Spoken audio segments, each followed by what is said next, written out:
Dans la page politique de ce journal, les évêques du Cameroun insistent sur la réforme du système électoral afin de garantir des élections justes, libres et transparentes au Cameroun.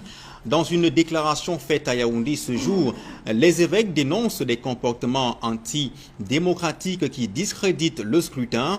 Ils dressent également le portrait idéal pour tout candidat à l'élection présidentielle. Élisée Bogba et Aïe Cyril. Dans leur lettre pastorale, à l'occasion des échéances électorales à venir, les évêques du Cameroun dressent le portrait robot du bon candidat à l'élection présidentielle. L'intégrité, l'humilité, la modestie et le leadership moral. Ne pas utiliser son pouvoir pour s'enrichir personnellement ou soumettre son peuple. Être capable de sillonner le pays en visitant tout au moins chaque région au moins une fois pendant son mandat. Être capable de comprendre les besoins et les attentes des Camerounais.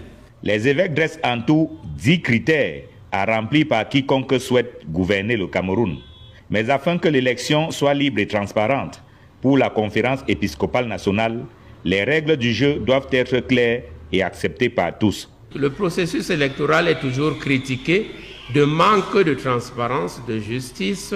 Nous-mêmes insistons depuis fort longtemps sur la réforme du système d'élection et de financement des campagnes. Mais au-delà des règles du jeu, les évêques dénoncent également des agissements qui décrédibilisent le scrutin au Cameroun. Violence pendant les campagnes. Certains candidats n'étant pas les bienvenus dans certaines circonscriptions.